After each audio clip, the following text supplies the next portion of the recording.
اعوذ باللہ من الشیطان الرجیم، بسم اللہ الرحمن الرحیم۔ السلام علیکم ورحمۃ اللہ وبرکاتہ۔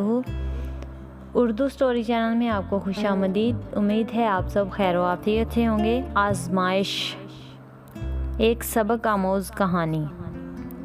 حفصہ کے چہرے پر پریشانی کے آثار تھے۔ اس نے اپنے شوہر خرم سے کہا، اس مہینے پیسے جلدی ختم ہو گئے، ابھی عائشہ اور اشال کی فیس بھی جمع کرانی ہے اور پیسے بچے ہی نہیں۔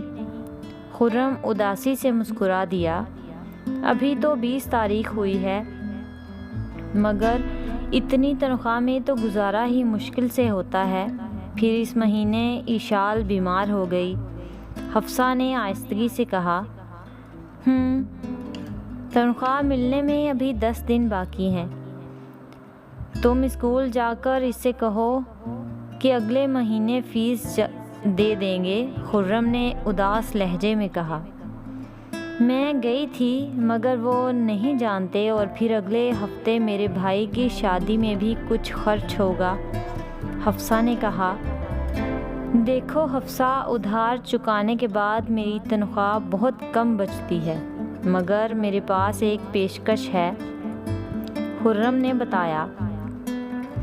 کیسی پیشکش؟ حفصہ نے پوچھا۔ ایک ٹھیکیدار نے پیشکش کی ہے کہ اس کو ٹھیکہ دے دوں تو وہ مجھے کمیشن کے طور پر کم از کم 1.5 لاکھ روپے دے گا۔ خرم نے بات مکمل کی، اس کے بعد تمہاری ساری خواہشات پوری ہو جائیں گی۔ نہیں، میں وقتی نمود و نمائش کے لیے اتنا بڑا گناہ مول نہیں لے سکتی، اور نہ اپنے بچوں کو حرام کا لقمہ کھلانے دوں گی۔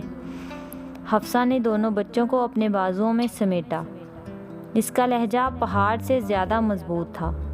خرم بولا، شکریہ حفصہ، یہ آزمائش کے دن ضرور ختم ہوں گے اور ہم دوبارہ سکون سے زندگی گزاریں گے۔ خرم سرکاری دفتر میں ایک اہم عہدے پر فائز تھا، اچھی تنخواہ تھی، گزر بسر اچھی طرح ہو رہی تھی، مگر اچانک خرم کی والدہ سخت بیمار ہو گئیں، جس کی وجہ سے اس کے محکمے سے کافی قرض لینا پڑا، جو کہ اب وہ آہستہ آہستہ اپنی تنخواہ سے کٹوا رہا تھا۔ یوں اس کی تنخواہ تقریباً آدھی رہ گئی تھی۔ اس کٹھن حالات میں اس کی نیک بیوی حفصہ، جو ایک کھاتے پیتے گھرانے سے تعلق رکھتی تھی اور خود بھی تعلیم یافتہ تھی، ذرا بھی نہیں گھبرائی، اور اس نازک موڑ پر خرم کے ساتھ ایک عزم سے کھڑی رہی اور اسے تسلی دیتی رہی۔ اس نے بھوکا رہنا تو گوارا کر لیا، مگر کسی کے آگے ہاتھ پھیلانا گوارا نہیں کیا۔ آپ یہ میرا زیور بیچ دیں، کچھ پیسے مل جائیں گے۔ حفصہ نے خرم کے آگے اپنا شادی کا زیور رکھ دیا۔ زیور تو بنتا رہے گا۔ نہیں نہیں، یہ میں نہیں بیچ سکتا، خرم نے انکار میں سر ہلا دیا۔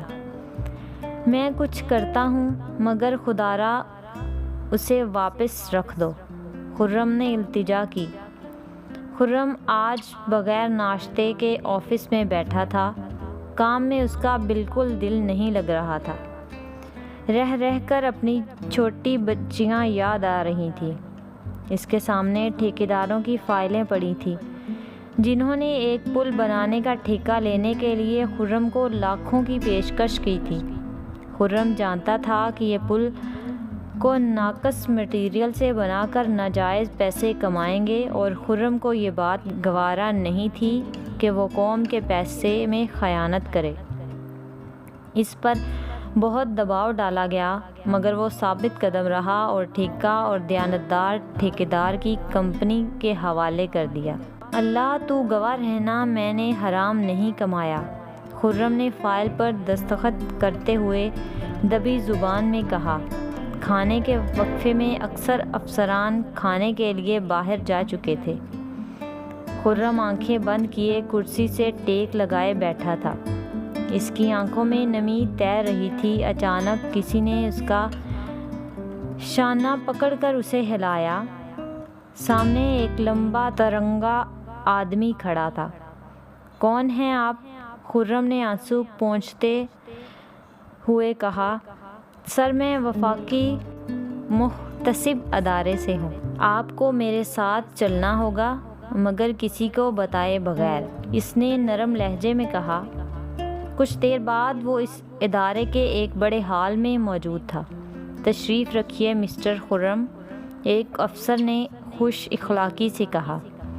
خرم نے دیکھا وہاں ایک گول میز کے دوسری طرف 4 افسر بیٹھے تھے۔ خرم سامنے بیٹھ گیا۔ مسٹر خرم، میں آپ کی ایمانداری اور آپ کو مبارکباد دیتا ہوں، ان کے سینئر افسر نے خوش اخلاقی سے کہا۔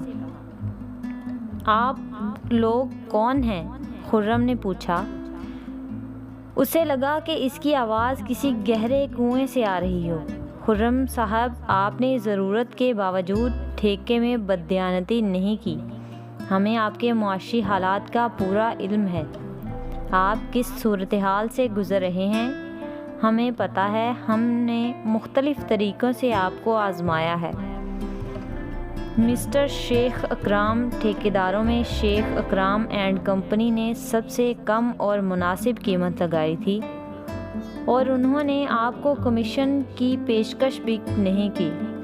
یہ سب باتیں ہمارے پیش نظر ہیں تاکہ ہم محکمہ تعمیرات میں دیانتدار اور بددیانت افسران کو پہچان سکیں۔ آپ کو مبارک ہو کہ آپ ہماری توقعات پر پورا اترے اور اپنے ملک کو اپنے ذاتی مفاد پر ترجیح دی۔ میں نے افسران بالا سے سفارش کی تھی جو منظور ہو گئی ہے۔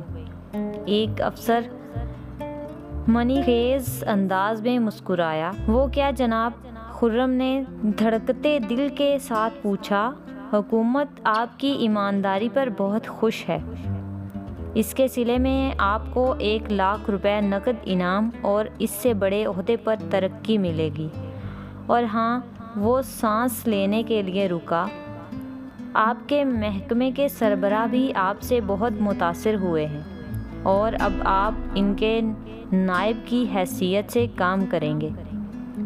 وہ بولتا چلا گیا، یا اللہ، تو نے کتنی جلدی مجھے ذرا سی ہمت کا بدلہ دے دیا۔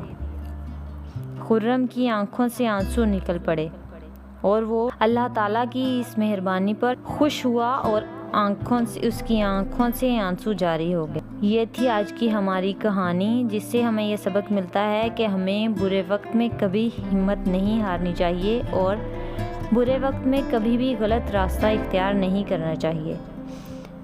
ہمیشہ اللہ تعالیٰ کی رضا میں خوش ہونا چاہیے، کیونکہ اللہ تعالیٰ ہمیں بہتر سے بہتر چیز سے نوازتا ہے۔ امید ہے آج کی یہ کہانی آپ کو پسند آئے گی۔